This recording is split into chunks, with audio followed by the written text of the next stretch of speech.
Bien bonjour à tous et à tous, en espérant que vous êtes en excellente forme aujourd'hui. Je suis très heureux de vous retrouver pour la énième émission de C'est une question d'artiste.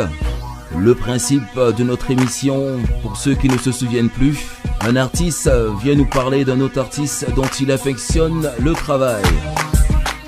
Votre présentateur habituel et fidèle au poste, en ma personne, Jay. Salut à tous!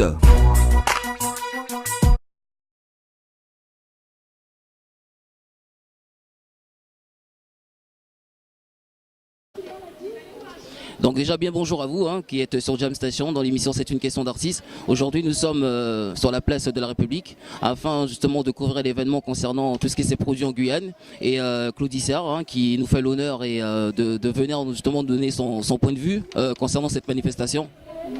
Merci déjà à vous d'être là parce que c'est important lorsqu'on a un déficit de médias d'avoir des médias présents, même des médias locaux. Moi, je ne fais pas de différence entre les médias nationaux et les médias locaux. Ce qui est important, c'est que la parole passe. Moi, je suis mobilisé depuis le départ, mais j'ai envie de dire que je suis mobilisé depuis mon adolescence. Je sais quel est le poids des inégalités dans cette France envers nous, envers nos ancêtres, envers nos parents, envers nous aujourd'hui. Et si nous ne faisons rien, si nous ne réagissons pas, eh bien ça se poursuivra envers nos enfants et les générations futures. Donc moi je suis là parce que je me dois d'être là. C'est ma mission, c'est ma responsabilité d'homme d'outre-mer, mais aussi de parents, d'être humain. Lorsque il y a inégalité, lorsqu'il y a violence sociale, eh bien on doit se mobiliser pour être auprès des victimes, de celles et ceux qui sont injustement discriminés parce qu'on subit la discrimination. Justement, concernant cette manifestation, bon, je vais aller un peu plus loin, plutôt du côté voisin, puisque en Guadeloupe, en ce moment, il y a des choses aussi qui se passent, et j'ai l'impression que ça commence à se propager un peu dans tout l'outre-mer. C'est vrai que les problèmes ont toujours existé, mais que la population, au jour d'aujourd'hui, commence vraiment à ouvrir les yeux, et justement montre leur mécontentement. Donc, quel est aussi ton regard par rapport à ce qui se passe en Guadeloupe?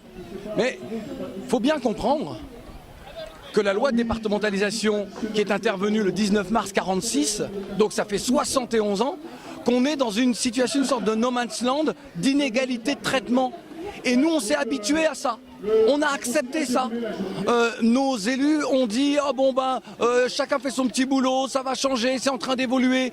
Lorsqu'une inégalité, lorsqu'on accorde à d'autres ce qu'on vous refuse à vous, il ne faut pas attendre une seconde pour que ça change. Donc on est dans une situation aujourd'hui où nous sommes quelque part aussi un peu responsables de ce que nous vivons aujourd'hui. L'inégalité que nous subissons, nous en sommes responsables. Parce que nous aurions dû nous mobiliser avant, nous aurions dû refuser bien avant cela. La France a tendance à traiter l'outre-mer comme les confettis de son ancien empire colonial. C'est-à-dire que les règles ne sont pas les mêmes. Les inégalités de traitement, on parle beaucoup de continuité territoriale, mais à d'autres niveaux. Lorsque la Guyane a voulu montrer ce qu'elle subissait, eh bien certains se sont dit mais c'est pas possible. Moi qui suis souvent en Afrique, lorsqu'on voit l'hôpital de Cayenne, j'ai eu le sentiment de voir des hôpitaux en Afrique. Sauf que les hôpitaux comme celui de Cayenne, en France hexagonale, il n'y en a pas. Donc on a un problème qui nous incombe, mais on a un problème surtout qui est la responsabilité de l'État, et pour cela il faut se mobiliser.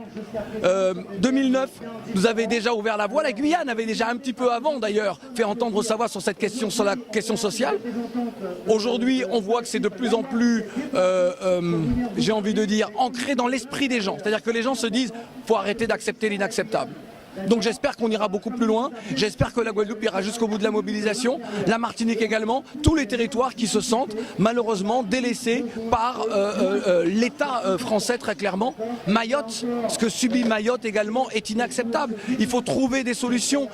Césaire disait qu'une société qui n'est pas capable de répondre, je le résume, mais de répondre aux problématiques de son fonctionnement est une civilisation moribonde, un État moribond.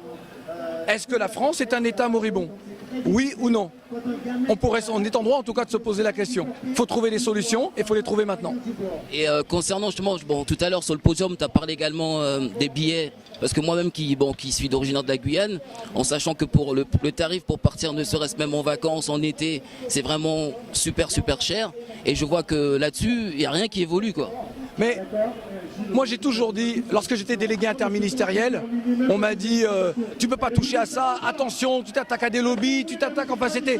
Et moi j'expliquais aux uns aux autres, moi je suis devenu délégué interministériel pour dénoncer finalement certaines irrégularités, mais certaines injustices. Et moi je suis allé jusqu'au bout parce que je suis un militant. On me l'a reproché, mais qu'importe. Sur les histoires de billets d'avion, il faut que chaque originaire d'outre-mer comprenne qu'il existe un dispositif mis en place par la France pour la Corse, pour les îles de Bretagne ou les îles au large des côtes, de la côte atlantique française, qui permet à ces Français qui attestent d'une adresse dans ces îles-là de payer moins cher leurs billets. Si vous accordez un principe à certains Français, pourquoi le refuser à d'autres? Ça veut dire que ça devrait normalement être appliqué pour les Guyanais, pour les Saint-Pierrais, pour les Guadeloupéens, pour les Martiniquais, pour les Mahorais, pour les Réunionnais, bref, pour tout le monde, pour les Kanaks, les Caldoches, les Polynésiens. Il faut que l'on arrête d'accepter des choses inacceptables. Voilà. Donc pour conclure, Claudie, quel serait ton dernier message justement à la population, les gens qui vont regarder justement cette interview? Parce que bon, tout le monde sait, Claudie, bon, tu passes pas inaperçu quand tu es quelque part. On sait que ça fait des années, moi-même avec mon petit jeune âge, je sais que ça fait longtemps que justement que tu milites justement pour des causes nobles, hein, et c'est à sa juste valeur. Donc quel serait ton dernier mot pour justement pour la population, mais également pour nos politiciens locaux? Parce que je pense qu'aussi ils ont aussi, bon, je suis pas politicien, mais ils ont quand même une part de responsabilité aussi. Nos responsables politiques ont forcément une part de responsabilité parce que je crois que le langage de vérité serait de dire quelle est la réalité de vie des populations. Et malheureusement, ils ne le font pas parce qu'ils sont dans des appareils politiques où le parti dit bah non, là vous n'allez pas trop loin, là vous pouvez aller là. Même parfois les indépendants, pour être sûrs de conserver leur poste ou leur mandat, ne vont pas trop loin. Et je crois que nous sommes dans des temps où il faut accepter le sacrifice. C'est une question de dignité. La dignité, elle est, donc je l'invoque en parlant des responsables politiques, de ceux que nous avons élus, mais je l'invoque également pour monsieur et madame tout le monde, pour les gens du peuple comme toi et comme moi. C'est-à-dire que notre responsabilité, notre dignité, c'est de ne plus se laisser faire et d'accepter encore une fois l'inacceptable. Et j'aime à dire que s'unir pour bâtir, c'est grandir ensemble. Là est notre seul chemin pour pouvoir sortir de cette situation.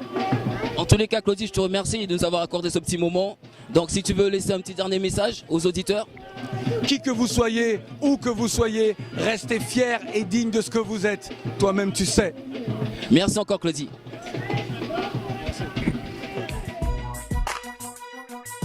C'est une question d'artiste, notre émission se termine. J'espère vous retrouver en pleine forme pour la prochaine édition. Bisous, bye bye.